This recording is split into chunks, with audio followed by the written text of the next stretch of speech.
Bueno, muy buenas tardes y bienvenidos a esta celebración.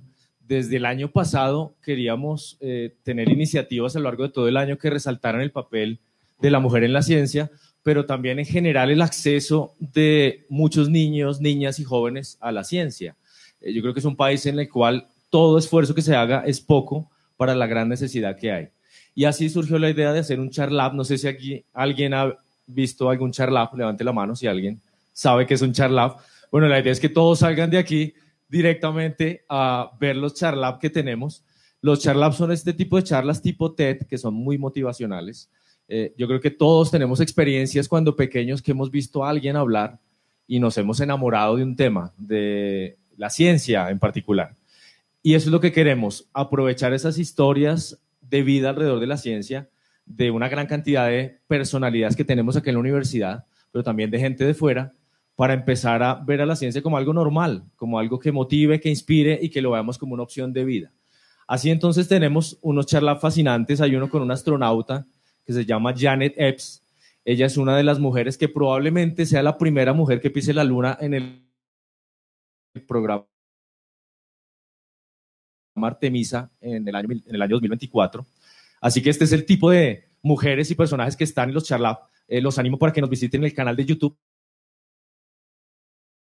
de la Facultad de Ciencias y vamos a Farías era una de las que teníamos ahí en la lista para que viniera a darnos un charlab. Sabíamos de la importancia que tiene su trabajo y todo lo que ella ha hecho en pro del acceso a la ciencia en niñas y en mujeres. Y además no solamente en Bogotá, ¿no? Muchas veces nos cerramos al área de Bogotá y nos olvidamos un poco de la región, de las regiones más olvidadas del país. Así que bueno, vinimos a escuchar a la profesora Diana Farías, entonces le voy a dar la palabra a ella para que, por favor, motivar e inspirar a todas estas personas y a todos los que nos están viendo en el canal de YouTube. Muchas gracias, profe. Gracias, Santi. Bueno, muchas gracias a todos, a todas. Muy feliz de estar aquí con mis amigas, mis amigos, acompañándome aquí, haciéndome barra a manera de mis fans. Voy a mirar cómo es que cuadro aquí esto primero.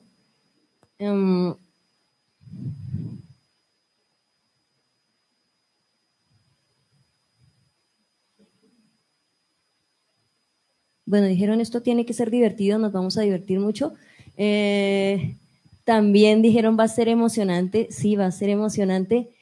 Y como yo siempre juego el papel de Grinch, entonces hoy estamos de celebración, que las niñas, las mujeres en ciencia, vamos a problematizar, voy a intentar problematizar y cuestionar muchas cosas de las que estamos celebrando hoy, o sea, por qué estamos celebrando aquí y quién nos mandó a celebrar, que es lo importante, ¿no? No estamos celebrando porque queramos. Bien, mi tema girará hoy en torno a la Barbie. Esta es la colección de lujo de los 60 años de la Barbie, que está orientada a relevar algunos role models para niñas. Entonces, para los 60 años del aniversario de la Barbie, lo que hicieron fue escoger algunas mujeres interesantes, algunas mujeres que, como ustedes ven en ese abanico, representan esto lo políticamente correcto, ¿no? La inclusión en todo su espectro. Entonces tenemos ahí mujeres negras, deportistas, mujeres no americanas, mujeres en situación de discapacidad, o sea, lo políticamente correcto, perfectamente escogido para que todos digamos, ay, se les faltó tal, no, ahí está, no, ahí está, ¿sí? Es que esas son las cuestiones que tenemos que empezar a complejizar en este tipo de campañas, bueno, a las que estamos cada día más sometidos, porque ustedes saben que son temas que se hacen parte de la agenda, ¿por qué tenemos que tener mujeres en ciencia? Estos son algunos casos ya particulares dentro de la colección, entonces existen como unas subcolecciones, esta que es la de mujeres heroínas, aquí está esta campeona de esgrima del mundo islámico, que como saben ustedes en su historia se rehusó a competir sin su atuendo tradicional y fue incluso vetada, etcétera. Es una de esos ejemplos. Y aquí esta es otra parte importante de la colección que son las muñecas por carrera, y bueno, y ahí entonces en gris, porque ya por ahí entonces habían dicho siempre que tenemos que poner una mujer científica en lo más alto, entonces no, la astronauta, ¿no? Va a ser la primera que va a pisar la luna, y pues obviamente la Barbie astronauta no podía faltar aquí en nuestra lista de mujeres científicas, no aparece la profesora de química analítica, no aparece, mucho menos va a aparecer la profesora de química general, o sea, como, la Barbie astronauta. Bien. Bueno, y cosas que en mi juventud jamás hubieran sucedido, como la Barbie futbolista, ¿sí? Eso es algo muy importante en nuestra época, cuando éramos jóvenes, uno llegaba a coger un balón, inmediatamente lo echaban del colegio, entonces ahí simplemente es una evolución de cómo cambian esos roles, y pues cómo dentro de esos roles es importante relevar el rol de la ciencia. Dentro de la colección también entonces hay unas Barbies muy, muy especiales, son las más costosas, que son las, en serio, son las Barbie de la colección Mujeres que irán. En la primera colección salieron estas 5, una física, otra vez una astronauta, Rosa Parks, Frida Kahlo, y una de las primeras aviadoras. Y esta, por ejemplo, es el texto que acompaña en la página de la Barbie, quién es este personaje, por qué su atuendo, ¿no? A mí me encanta esta Barbie. Si yo me comprara una Barbie, esta sería la que me compraría. Es la Barbie lesbiana, la Barbie astronauta, la Barbie vestida de azul, o sea, es como una Barbie de millos. Mejor dicho, si yo tuviera mi Barbie, esta sería mi Barbie, pero no me voy a comprar una Barbie. Y la otra Barbie que es importante relevar en esta colección es esta, que es la Barbie de Katherine Johnson. Ustedes me imagino vieron la película She Figures. Es una de estas chicas afroamericanas que luchó por entrar a la universidad y terminó trabajando en la NASA, en una de estas historias súper heroicas que Hollywood nos trae para decir, bueno, estamos haciendo películas de mujeres científicas, además son negras, además lo lograron, ¿sí? Muy importante. Entonces, ella también tiene su propia Barbie en la colección. Y entonces aquí lo importante es preguntarnos por qué le interesa a Mattel promover modelos de mujeres científicas. Esas son las preguntas de fondo que quiero que al final cada uno de ustedes se lleve en su cabeza y que intente resolver, transmitir, discutir, problematizar con sus estudiantes, con sus compañeras de oficina, bueno, con sus familias, etcétera. Ahí está obviamente la Barbie entomóloga. No voy a hacer referencia a los nombres de las Barbies, solo quiero que cada vez que ustedes vean una Barbie, vean hasta dónde puede llegar el alcance de las profesiones y de lo que se entiende como ciencia en este tipo de campañas. Pegada a esa pregunta entonces está la de nuestra celebración de hoy, como siempre yo grinchando, pues, ¿por qué le interesa a la UNESCO promover un día de las niñas y las mujeres en la ciencia? ¿Sí? Nos dirán, no, pues es que más mujeres, mejor ciencia. Los orígenes de esta celebración obviamente están asociados a una caída en el capital laboral en Estados Unidos, ¿sí? Y en el mundo industrializado, menos personas se dedican a estudiar ciencia. Ahí aparecen cifras como, bueno, pero si en el mundo hay más mujeres que hombres, ¿por qué nos metemos a las mujeres en este trabajo también? Y de ahí entonces empiezan a surgir todas estas campañas de vinculemos más mujeres a la ciencia, pero el precepto que está detrás no es que efectivamente las mujeres puedan hacer una forma diferente de ciencia, que las mujeres puedan abordar distintos problemas, que puedan venir a cuestionar las formas en que trabaja la ciencia, sino necesitamos más mano de obra para la ciencia, pues abrámosle un camino a las mujeres en la ciencia. Esas cosas son supremamente importantes en el origen de esta celebración. Bien, esto pues algunas cifras, como todas sabemos, el 30% de las chicas en el mundo estudian carreras de ciencia, tecnología, ingeniería y matemáticas, las famosas carreras STEM, y entonces es importante ver ahí nuestras posiciones de doble moral, porque cuando vemos esas cifras hacemos cara como de wow, uy no, terrible, ¿no? Solamente el 30%, pues si aterrizamos eso, las cifras que nos mostraba el profesor Jairo Alexis, aquí mismo en nuestra facultad, entonces tenemos un departamento de matemáticas con 90% hombres, 10% chicas. Ayer que estaba en una reunión en la Vicedecanatura Académica de Ingeniería, entonces en Ingeniería la proporción ya va a 80% hombres, 20% mujeres. El 33% de los estudiantes admitidos a la Universidad Nacional de Colombia son chicas. Eso implica que desde el mecanismo mismo de la admisión hay un sesgo, que deberíamos revisar nuestro examen de admisión y pensar en medidas que nos garanticen esa paridad. Nosotros, por ejemplo, en la sede de La Paz, que es nuestra nueva sede en el departamento del Cesar, hicimos una apuesta por la paridad y entonces allí las personas ingresan 50% chicos, 50% chicas en la sede, sin importar cuáles son los puntajes, simplemente los organizamos de mayor a menor y esa es la forma como se está haciendo la selección. Obviamente esto ha generado mucha polémica porque las políticas de afirmación positiva como esta pues generan mucho resquemor. Y ahí es donde justo tenemos que empezar a cuestionar estos eslogans, ¿no? ¿Queremos efectivamente más mujeres? Dejémoslas entrar a la universidad, ¿sí? En los procesos de selección tenemos que empezar a ser más justos, tenemos que empezar a que esas desigualdades que se están generando en el sistema educativo, pues nosotros no vayamos a replicarlas, pero bueno, eso es un tema que todos debemos empezar a poner en nuestra agenda como miembros de la comunidad universitaria. Y este otro que les comentaba, con respecto a las cifras de ingeniería, donde ayer justo cuando veíamos estas cifras, uno de los comentarios era, bueno, pero por lo menos ya van el 20%, ¿no? Hubo una época en las que no había mujeres en ingeniería. O el comentario de esta mañana que era como en un salón tipo de ingeniería mecatrónica puede haber 42 hombres y 2 chicas, ¿sí? Entonces, fíjense que son problemas que estas celebraciones es lo que les digo, o sea, no bueno, sí, véanme como un Grinch. Tenemos que celebrar, qué maravilla que estamos aquí juntas, pero es que hay cosas que no hemos logrado solucionar, ¿sí?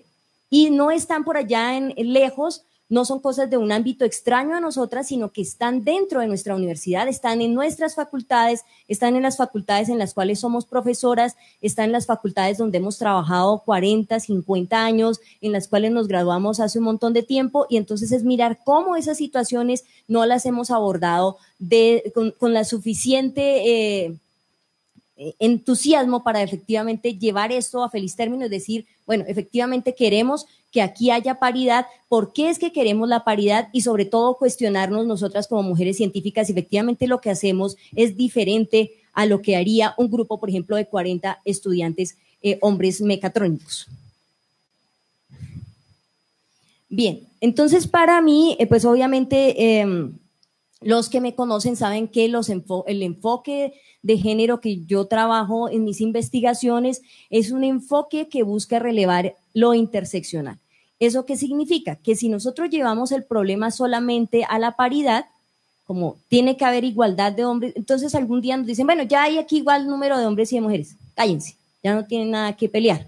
No, hay muchas cosas por las cuales tenemos que seguir discutiendo. Entonces, en el enfoque interseccional, lo que nosotros verdaderamente estamos interesados en relevar es que la actividad científica es una actividad excluyente, ¿sí? Y que no solamente excluye a las mujeres de las aulas de ciencias, sino que también ha excluido, por ejemplo, a las poblaciones negras, a las poblaciones indígenas, a las poblaciones rurales, a las personas de los estratos 0, 1 y 2, a las personas en situación de discapacidad, a los estudiantes y estudiantas que son cabezas de familia, que ustedes saben, por ejemplo, son de los que tienen más alto riesgo de abandonar la universidad. Entonces, el punto no es solamente el ingreso.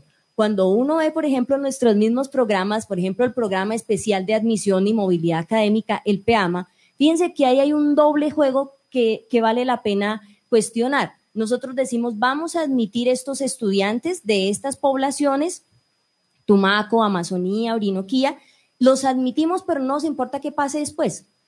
Si 3 semestres después de esos estudiantes ya se han ido el 40%, bueno, ya los habíamos admitido, ¿no? Si no pudieron, pues no pudieron. Cuando fíjense que lo que debiéramos hacer como universidad es tener todo un esquema para que estas personas efectivamente logren graduarse. Lo mismo pasa entonces con todas estas poblaciones. Nosotros tenemos a través del programa de admisión especial PAES, tenemos, por ejemplo, esquemas de admisión especial para indígenas, esquemas especiales de admisión para negros afrodescendientes, incluso para víctimas del conflicto armado. ¿Cuántas de estas personas efectivamente logran tener un paso por la universidad donde se reconozcan sus saberes, donde se reconozcan sus sitios de origen y donde nuestra preocupación no sea solamente que entren, sino que efectivamente logren tener un paso por la universidad que sea exitoso, no solo en términos de sus calificaciones, sino de su interacción con nosotros y que al final logren graduarse y cumplir ese anhelo que todos tenemos, que es que vuelvan a sus regiones a multiplicar, liderar los procesos en esas zonas que efectivamente los necesitan, ¿sí? Entonces, fíjense que cuando nosotros problematizamos este tipo de cosas, lo que estamos diciendo es, ojo, no pensemos solo en que esto es un asunto de número de hombres y número de mujeres, sino que ahí debajo, en esto que llamamos la ciencia, entonces aquí viene el siguiente punto que debemos complejizar, es qué es eso que llamamos la ciencia, ¿sí? Entonces, cuando hablamos de la ciencia es una sola.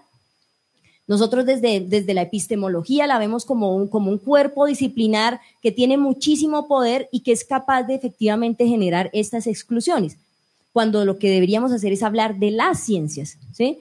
Nosotros, por ejemplo, en nuestro departamento, y aprovecho que aquí están mis colegas, nosotros allá tenemos estratificaciones. Entonces, dentro del mismo departamento de química, pues allá en el subsuelo estamos los de química general, por allá arriba estarán los fisicoquímicos, por ahí en el medio estarán otros, y entonces fíjense que esas estratificaciones empiezan a generar unas cosas en las comunidades académicas que luego pueden llegar a replicarse incluso a los niveles de política pública. ¿A quién le voy a dar el dinero? Entonces imagínense si eso pasa al interior de un departamento de ciencias. ¿Qué pasa al interior de una facultad de ciencias donde son más científicos los físicos, porque acuérdense que hay 80%, ¿sí? Y menos científicas, por ejemplo, las profesoras de farmacia, ¿sí? Eso al interior de una facultad de ciencias. Ahora pensemos cuando nos relacionamos con otros tipos de ciencias, las ciencias de la educación. Bueno, nadie cree que eso sea una ciencia, eso es en lo que yo trabajo, entonces como... Cállese, ¿usted por qué viene a los encuentros de mujeres científicas si usted no hace nada que sea científico? Tenemos las ciencias de la educación, las ciencias agrarias, las ciencias económicas, las ciencias humanas, las ciencias sociales. Entonces, fíjense que si ni siquiera somos capaces de reconocer como científico el quehacer de otras personas dentro de la comunidad académica, ¿cómo vamos a reconocer como científico, por ejemplo, el conocimiento de una comunidad indígena? ¿Ven? Ahí esas cosas son supremamente fuertes en estos discursos de los diálogos de saberes, ahorita la misión de sabios que busca reconocer los ¿cómo se llama? Conocimientos ancestrales, todas esas cosas. Mugre, no hablen mugre, ¿sí? O sea, ni siquiera son capaces de reconocernos a nosotras como científicas, mucho menos van a reconocer a una comunidad indígena, a una comunidad de campesinos, este tipo de cosas. Yo no sé si ustedes vieron esta semana la noticia del asesinato de las 2 estudiantes de la UIS, un comentario que yo dije, bueno, esto ya es la verificación de todo lo que digo. Uno de esos comentarios decía, bueno, pero no se perdió mucho, ¿no? Una estudiaba literatura y la otra estudiaba trabajo social. Entonces, fíjense el nivel de valía que tenemos con los conocimientos de las demás personas, ¿sí? Y ese era un comentario que surgía al interior de MAIEF, Materias y Electivas Fáciles, nuestro mundo, nuestro escenario de comunicación, nuestro chismógrafo contemporáneo. Eso lo decía un estudiante de esta universidad, ¿sí?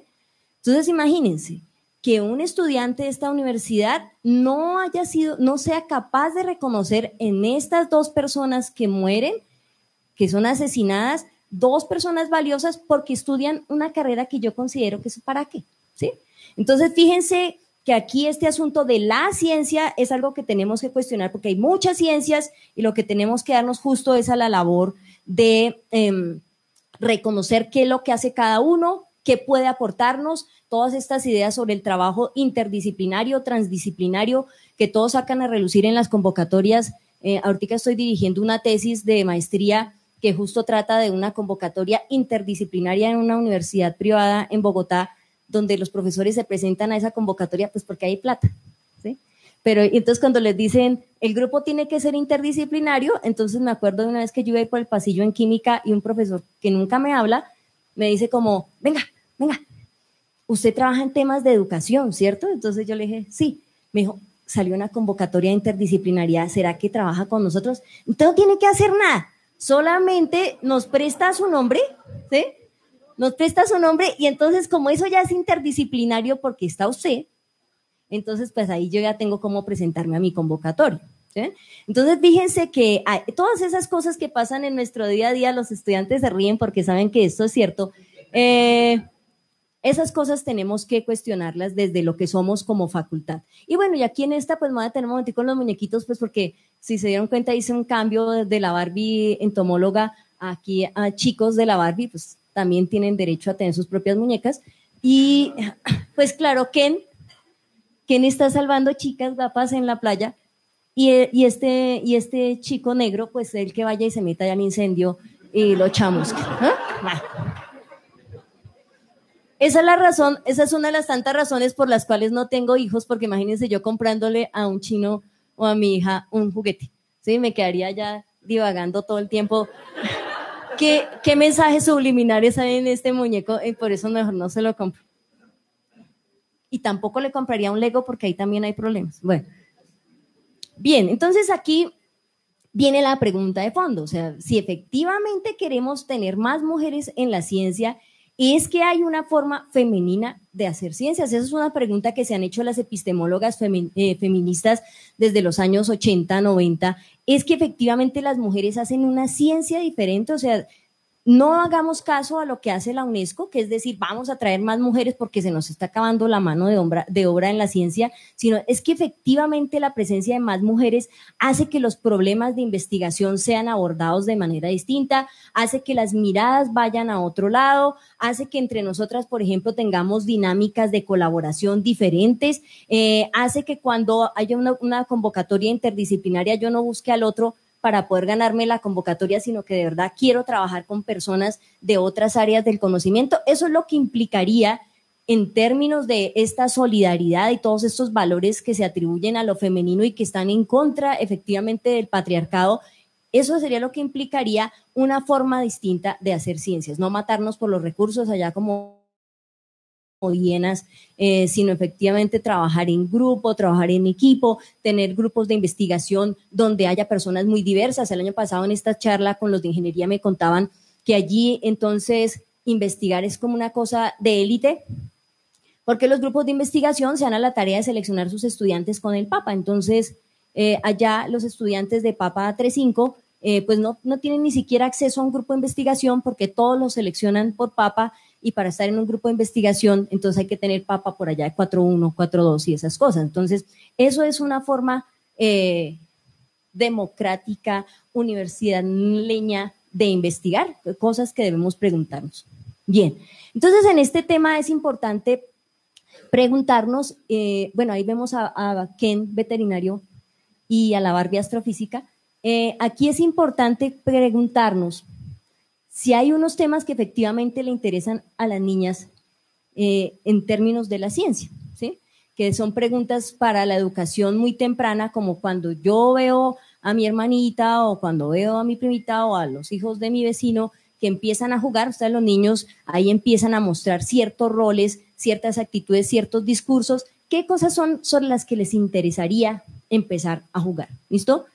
Esto ya en términos de todos estos programas que hacemos de motivar a las niñas en la ciencia, entonces eso no es llevarle un microscopio a todo el mundo, porque nuevamente entonces es homogenizar. Todos quieren ver con el microscopio, no. Es que temas son los que les interesan, efectivamente esos temas son diferentes a los que les interesan a los niños. ¿Qué temas son los que le interesan a esos niños y niñas a quienes no les interesa la ciencia? O sea, cuando un niño o una niña muy chiquito dice, no, a mí eso no, la ciencia no. Ahí ya hay una señal de alerta, bueno, ¿qué es lo que pasa? O sea, ¿por qué no le interesa? ¿Qué es lo que no le gusta? ¿Y qué es lo que sí le gusta? ¿Por qué no les interesa la ciencia? Y algo que es muy importante y que trabajamos mucho en los programas de formación de docentes, específicamente los que trabajan en primaria, que es esta idea que se tiene de que los niños nacen curiosos, los niños y las niñas nacen curiosos, y algo ahí en el camino les constriñe y les quita esa curiosidad. ¿Sí? Algunos han llegado a la conclusión de que eso que les quita es la escuela. Y entonces por eso le apostamos más bien al homeschooling o a otras experiencias donde los niños efectivamente puedan estar haciendo otras cosas, pensando otros problemas, interactuando de otras maneras con el conocimiento, interactuando de otras maneras con los otros niños y niñas. Entonces, ¿cuándo es que deja de interesarles? Y es evidente que deja de interesarles porque cuando llegan a la universidad no quieren estudiar eso, ¿sí? No es solo que no las admitamos, sino que efectivamente cuando uno hace estudios de percepción, pues, por ejemplo, todos estos estudios que ha hecho el Observatorio Colombiano de Ciencia y Tecnología en colegios con chicos de 10º y 11, pues los chicos, algunos dicen, sí, yo sí quisiera estudiar ciencias, y las chicas son las primeras que dicen, no, ¿sí? Y de esos que dicen que sí, pues esas cantidades no sobrepasan el 20%, por ejemplo, todo un curso. Entonces ahí hay un desencanto con la ciencia. ¿Qué es lo que está desencantando? ¿Cuáles son las cosas que hacen que los chicos y chicas no quieran estudiar estas carreras? Hace un tiempo se pensaba que era el ingreso, pues porque las carreras de ciencia se cree no tienen ingresos muy altos, pero eso pues obviamente fue superado cuando la revista Dinero hace unos años publicó allá en el top de las 10 carreras más apetecidas en Colombia a la geología, y entonces la mirada volvió allá a la Facultad de Ciencias de la Universidad Nacional de Colombia y dijeron, ay, geología, bueno, una de las 10 carreras que más plata da en este país. ¿A costa de qué, no? Bueno, porque esas son preguntas de una ciencia feminista, ¿no? ¿Qué haría una geóloga feminista? Bien, mientras tanto yo me hago entonces esta pregunta, ¿a qué juega mi Barbie ingeniera biorrobótica? ¿Sí? Entonces aquí está la sección de Barbie ingeniera robótica, donde tenemos obviamente la ingeniera robótica rubia, la castaña y la de población afroamericana. Bien, entonces, ¿a qué juega mi Barbie ingeniera robótica? Va en términos de que simplemente esto no es regalarle a alguien una Barbie y ya se va a volver científica, ¿no? ¿Qué es lo que hacen las niñas cuando están jugando con su Barbie ingeniera robótica? Bueno, no pueden peinar al robot. ¿Qué hacen cuando juegan con sus Barbies? Entonces, voy a mostrarles aquí un par de videos de qué es lo que está haciendo la Barbie ingeniera robótica.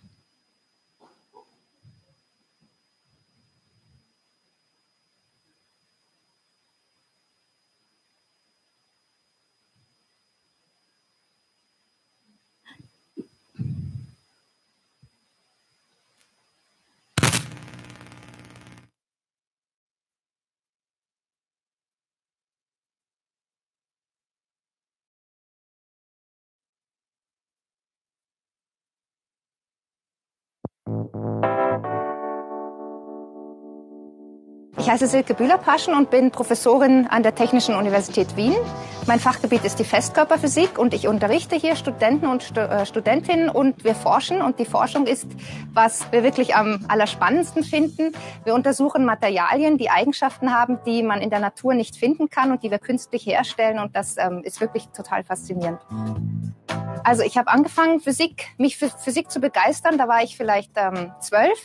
Da hatten wir einen Physiklehrer, der hat uns irgendwie mit den Händen erklärt, worum es geht. Und da habe ich diese Lenzsche Regel besonders gut verstanden und die durfte ich auch vor der Klasse erklären. Und da habe ich gemerkt, dass mich das wirklich total interessiert und dass ich das auch kann. Ja, wie auch viele andere habe ich erst gedacht, dass man eine Karriere in der Physik mit einer Familie nicht vereinbaren kann. Heute habe ich 3 Kinder. Organisation ist alles. Ich teile mir das auf mit meinem Mann und natürlich auch mit Fremdbetreuung, sodass irgendwie für alles genug Zeit bleibt. Ja, mir ist der Ausgleich mit den Kindern auch total wichtig. Man kann den Kopf abschalten, wenn man mal ganz was anderes macht. Wir spielen viel zusammen. Wann immer ich Zeit finde, begleite ich sie zu ihren Aktivitäten. Sie machen viel Sport und wir fahren natürlich auch in Urlaub zusammen. Und das genieße ich total. Ja, mir ist aufgefallen, dass wenn ich mit Mädchen arbeite, die sind einfach manchmal total hartnäckig. Und wenn die irgendwie was durchsetzen wollen, dann schaffen die das. Dann beißen die sich durch bis zum geht nicht mehr.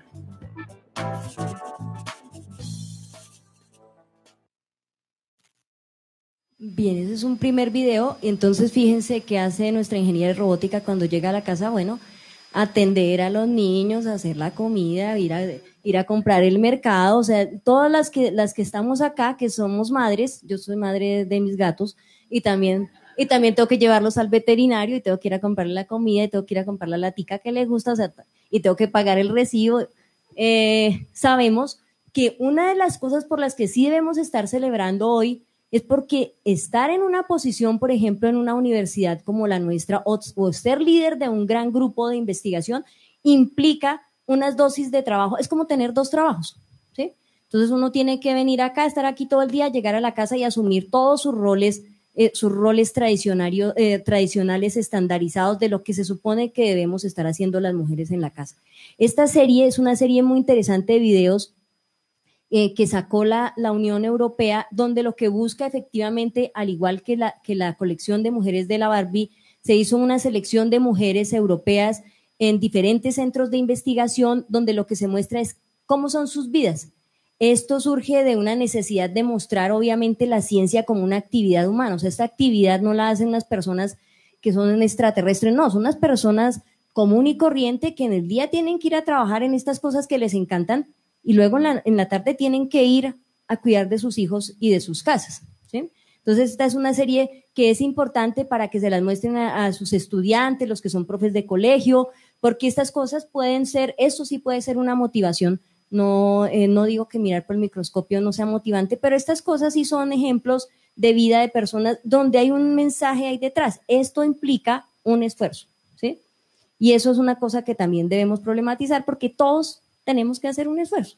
Entonces, si yo soy el profesor de colegio en una escuelita rural en Salahonda, pues para mí también es un esfuerzo muy grande tener que estar allá bajo unas condiciones, por ejemplo, de extrema violencia, estas escuelas donde los profesores son amenazados, todos los trabajos, muchas cosas demandan esfuerzos. ¿Cuál es el problema?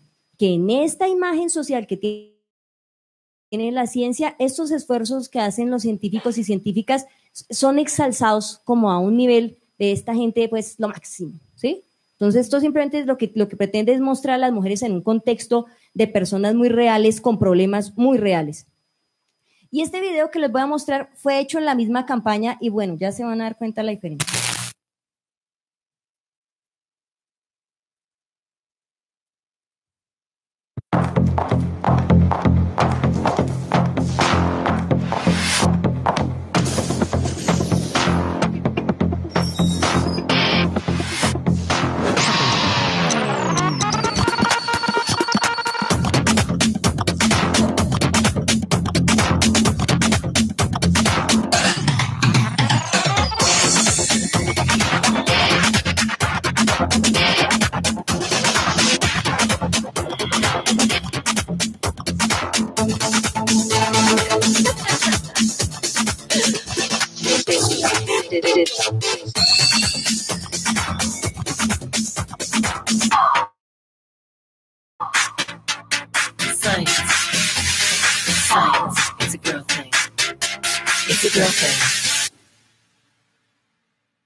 Ese era el video que acompañaba, ese era el video cabezote de la campaña, que obviamente, pues yo creo que el que lo hizo ya no tiene trabajo.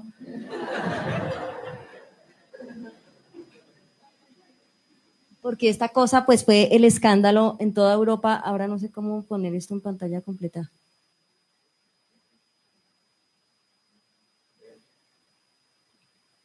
Ese video fue pues un gran escándalo en Europa. Las científicas fueron las primeras que salieron a protestar, a decir, o sea, si se trata de romper estereotipos, esta campaña, y que las chicas que no han tenido un lugar en la ciencia lo tengan, ¿cómo producen esto?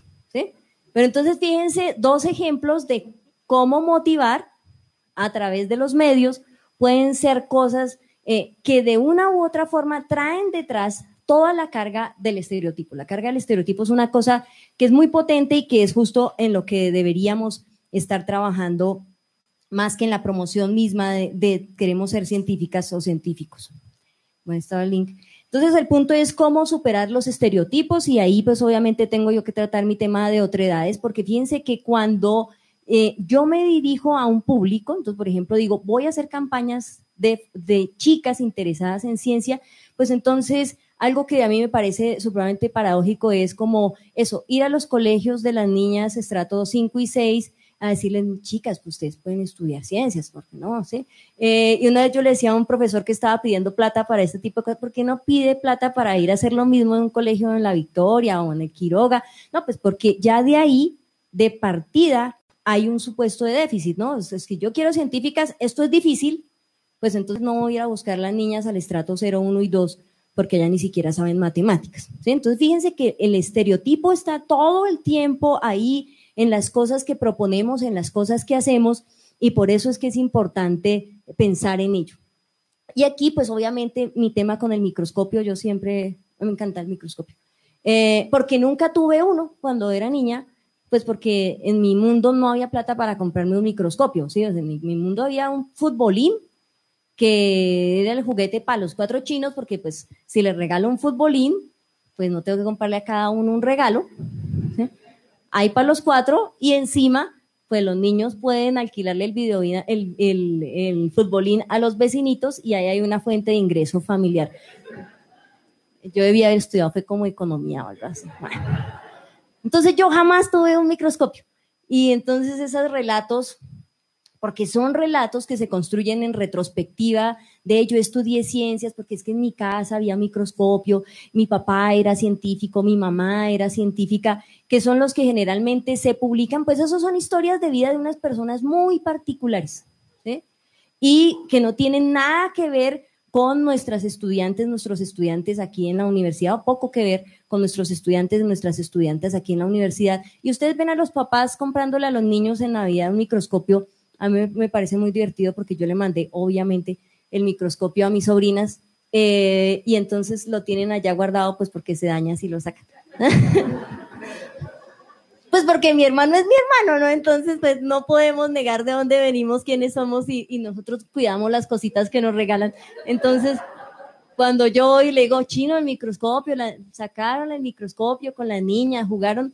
No, porque es que una vez lo sacamos, lo trataron muy duro y casi lo rompen, entonces más bien lo guardamos allá arriba. Entonces no solamente el objeto, no solamente el microscopio, ¿qué hacemos con el microscopio? ¿Cómo nos relacionamos con el microscopio? ¿Qué es lo que vamos a hacer con ese microscopio? Porque, bueno.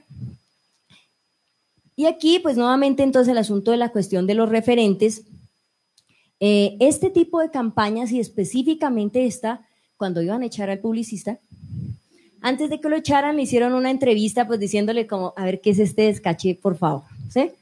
Y entonces él decía, si el role model de las chicas es Marie Curie, hicieron una encuesta de percepción, pues no, o sea, las niñas millennials, uno, no saben quién es Marie Curie, dos, Marie Curie, pues, a ver, que el esposo se murió, que ella también se murió, que los hijos se murieron, eso es una cosa de drama, en un mundo donde las chinas ni siquiera quieren ser mamás. Entonces, esos role models lo que pretenden, obviamente, ser cambiados por estas. Entonces, ellas son unas chicas científicas que la pasan bien, se divierten.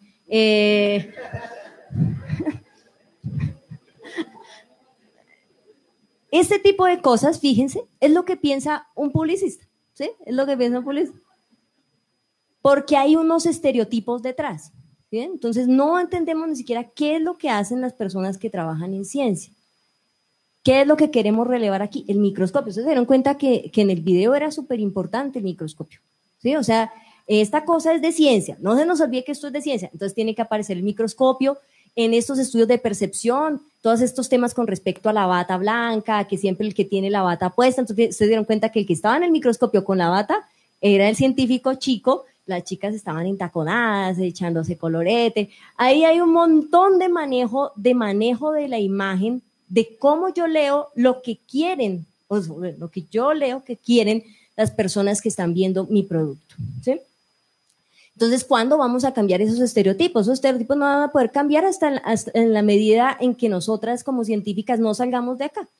En la medida en que nos relacionemos con las comunidades, en la medida en que les contemos a los demás, a nuestro vecino, al que sea, qué es lo que verdaderamente hacemos. Entonces yo lo que hago es traigo unas plantas del Amazonas, les extraigo, ¿qué significa extraer? No, pues extraer es esto, y al final llegamos a esto, etcétera. Es explicarle a la gente qué es lo que hacemos todo el día, porque eso es lo que hacemos todo el día, ¿no? La gente siempre le va a preguntar a uno, cuando uno habla, le dice, ¿y eso para qué sirve? ¿Sí? Esa es una pregunta clásica, ¿sí? ¿Eso para qué sirve? Y entonces ahí hay también unas cosas que son importantes dentro de estas epistemologías que debemos empezar a manejar. Hay cosas de las que hacemos que no sirven para nada. ¿Por qué tienen que servir? ¿Por qué todo lo que hacemos tiene que servir? O sea, ¿por qué no puede ser el conocimiento una fuente de alegría, una fuente de gastar dinero, una fuente de conectarnos con los demás? ¿Por qué tiene que ser útil? ¿Sí? Porque justo en esa utilidad, ahí hay otros estereotipos de por qué no estudió esto. Porque entonces cuando le preguntan a los chicos en el colegio, ¿por qué no estudió esto? Una razón es el dinero y la otra es, no, pues que eso no sirve para nada, ¿sí? Ante estas ideas de que los ingenieros son los que están cambiando el mundo, los ingenieros sí hacen, los ingenieros sí construyen, hacen puentes, hacen edificios, ¿y ustedes qué hacen? No, pues extraigo con un solvente unas sustancias que de pronto, posiblemente en unos años, pueda que sean el precursor de un precursor de algo, ¿sí? Probabilidad. Bien. Y aquí, pues ya estoy casi terminando. Aquí quiero hacer un llamado a esta cosa de la educación STEM. Entonces, esta educación STEM, lo mismo, otra de esas cosas que nos traen importadas, es este abordaje para involucrar a los chicos y chicas en sus colegios con estas áreas que siguen teniendo pocas personas vinculadas en su fuerza laboral. Entonces, ¿qué surge en los Estados Unidos? El movimiento STEM, y entonces el movimiento STEM es cómo volver colegios completos, colegios STEM, donde los chicos están haciendo robots. El robot es una cosa así también algún día, la próxima vez que me invite Santi, ya no voy a hablar de la Barbie, ese día voy a hablar de robots.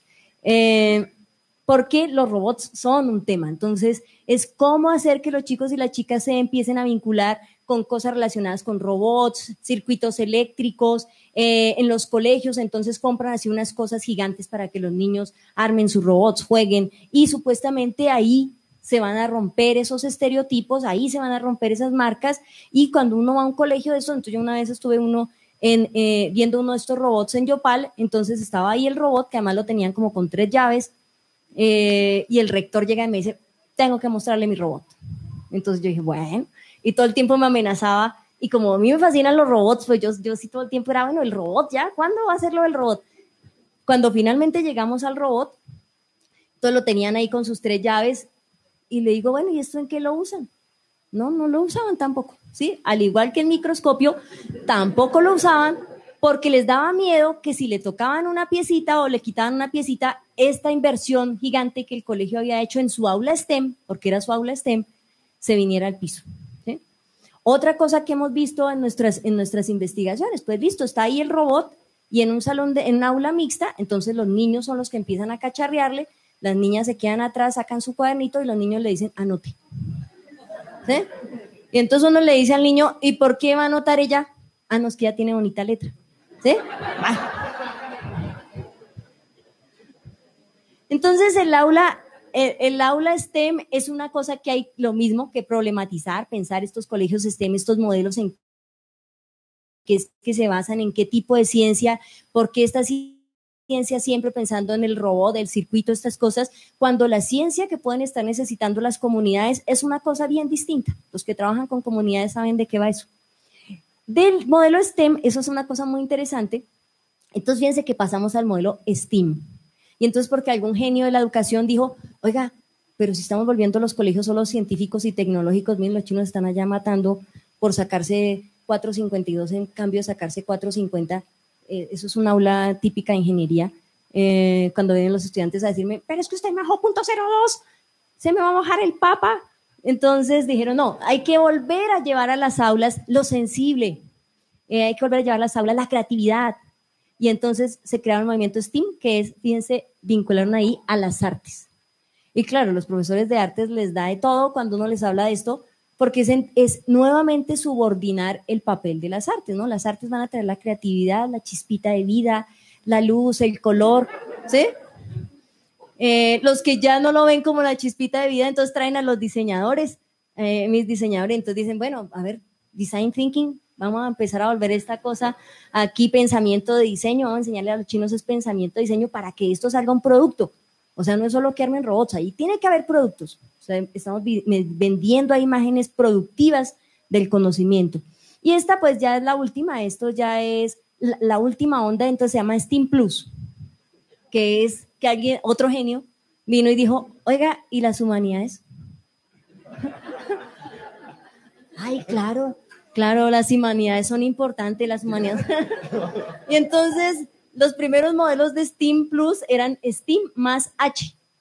Y luego entonces ya todos dijeron, no, y el cuerpo y la educación física. Ay, bueno, Y volvemos entonces al currículo tradicional. Sí, volvemos al currículo tradicional porque esta cosa pues es una cosa fallida que nuevamente se dio cuenta que si solamente la formación es en estas cosas tan técnicas, pues todo lo que está detrás se va dejando de lado.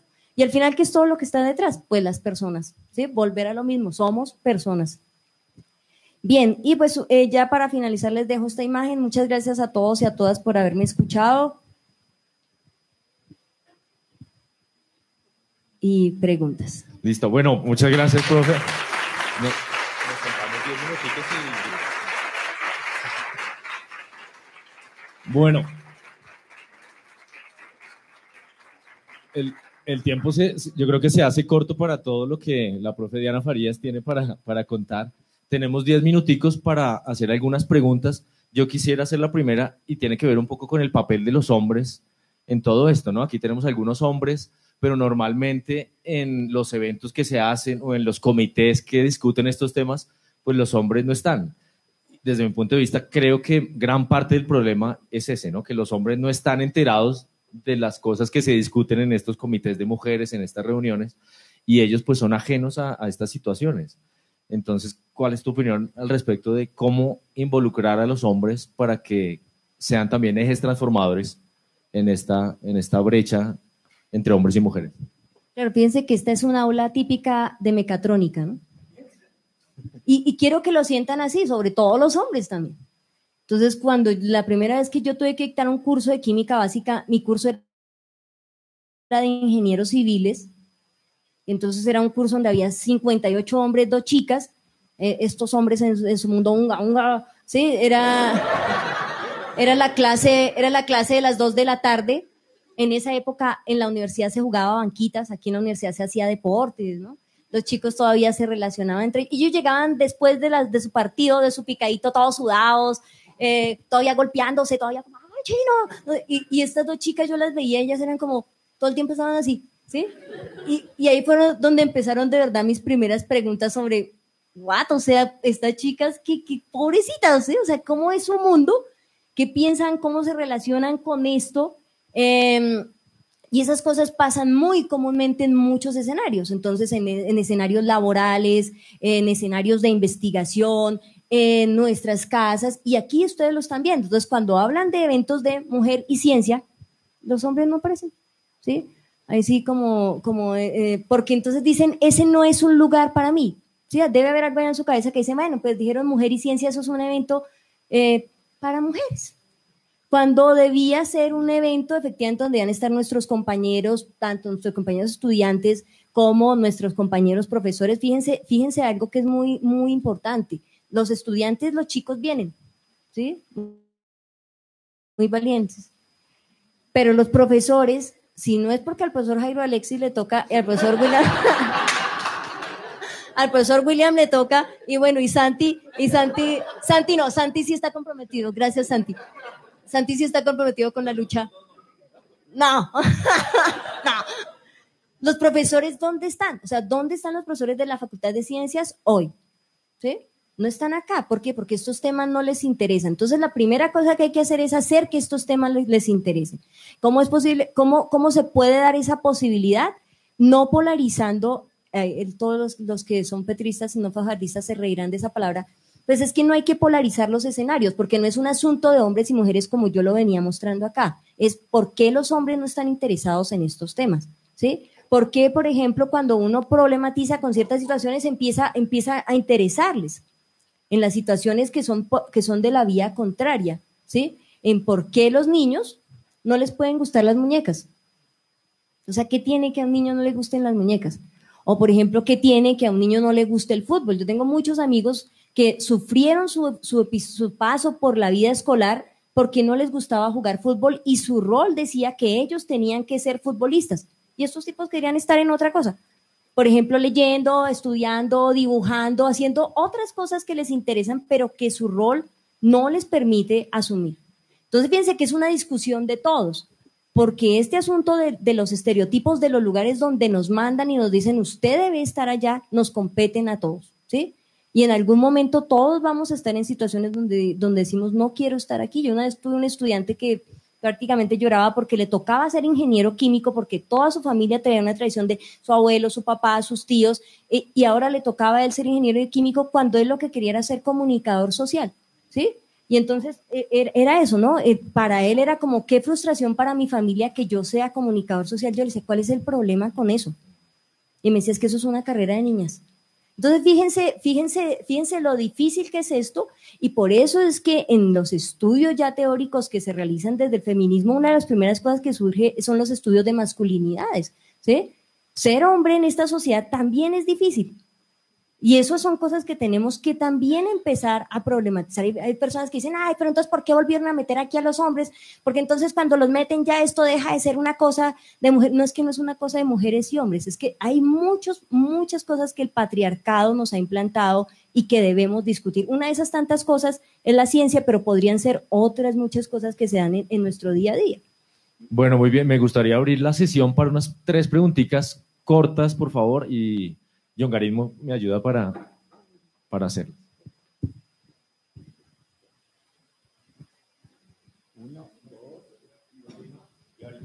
Hola Diana, gracias por la charla. Yo quisiera saber su opinión de cómo romper el círculo vicioso. Nosotros, yo soy embajadora de una de esas fundaciones STEM y estamos yendo a las regiones del Tolima. Y lo que uno escucha de las chicas cuando va al colegio y le pregunta qué quiere ser, todas ellas quieren ser mamás y todas ellas se quieren casar con un señor que coge café. ¿Cómo romperlo? ¿Cómo romper eso? Eso es lo que ella ve todo el día. Ella ve que su papá se va a coger café y que su papá tiene plata, mientras que su mamá se queda lavando la ropa, cocinando. ¿Cómo lo rompes? Eso es lo que ellos están viendo todos los días. Yo creo que la Universidad Nacional tiene, o sea, estamos debiéndole a toda Colombia definitivamente llegar a esas regiones, porque llegar al colegio estrato 5 y estrato 6 no creo que lo necesiten, pero sí tenemos que llegar allá. ¿Cómo ayudarlos? Bien, pues lo primero, fíjese que es el interés, o sea, yo veo con muy buenos ojos que la Universidad Nacional empiece a interesarse por esos escenarios, ¿sí? Que nosotras como profesoras en un momento dado ya estemos hartas de nuestros papers, de esta competitividad, de la lucha por los recursos, de limosnearle los 2 pesos a Colciencias, y entonces empecemos, no, porque es así, o sea, ¿sí? Y entonces empecemos a decir, bueno, ¿por qué no me meto a mis proyectos de extensión solidaria? Vamos a otras regiones, trabajemos en otras cosas. La sola presencia de un grupo de profesoras chicas, eso, chicas jóvenes, no, la idea sí es esa, ¿no? la idea sí es esa. La idea sí es esa. La idea sí es que las vean a ustedes, ¿sí? Que por ejemplo vuelva alguien que ha salido de ahí, pero que vengan a trabajar con ellos, porque el problema, ¿cuál es el problema nuevamente con el conocimiento científico? Nosotros vamos a resolver problemas. Entonces es como, ay, venimos a resolverle su problema. No, venimos a trabajar con ustedes. ¿Qué es lo que ustedes nos pasó en una de esas charlas en Salahonda? Nosotros duramos como 10 minutos con un grupo de profesores diciéndole, bueno, pero ¿cuál es el problema que quieren solucionar? Y nada, o sea, no soltaban un problema. Nosotros decíamos, pero ¿qué pasa? O sea, ¿qué no está funcionando acá? Cuando por fin un profesor se animó a hablar, pues nos dijo, es que los problemas los tienen son ustedes en las ciudades. Entonces, bien, nosotros aquí no tenemos ningún problema, ¿no? Nosotros vivimos aquí tranquilos y fíjese que aquí no matan a nadie y aquí no podemos salir a la hora. Entonces, fíjense nomás eso, nomás la forma en que estamos hablando. Nosotros, claro, problema de investigación, ¿no? Definamos las variables del problema, la hipótesis, ¿cuál es la hipótesis que vamos a comprar? No, para ellos los problemas eran los problemas de la vida y por eso no logramos en 10 minutos establecer una comunicación certera con ellos.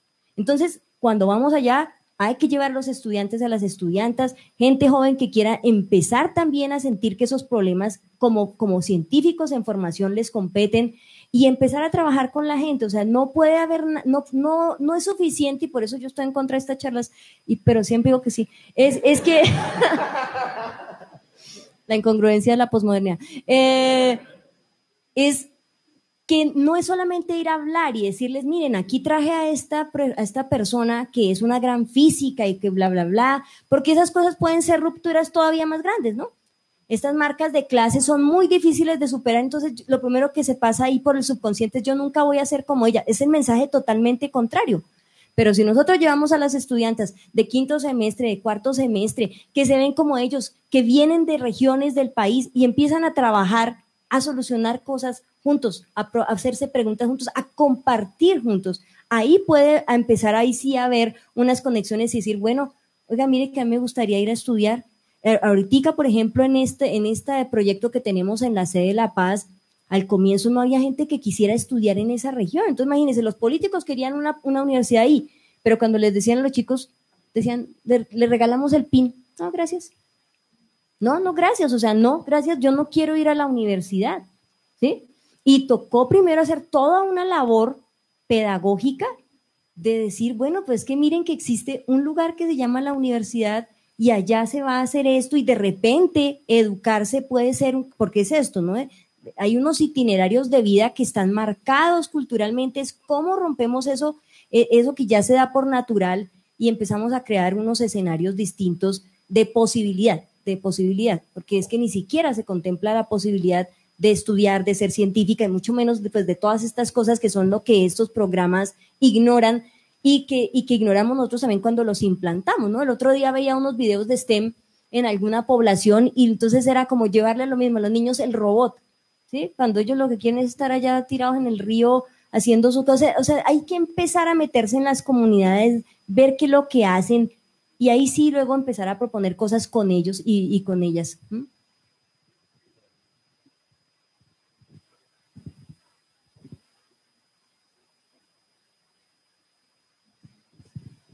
Muchas gracias, maestra Diana. Nosotros somos de la Facultad de Artes y Filosofía, de aquí de la Nacional.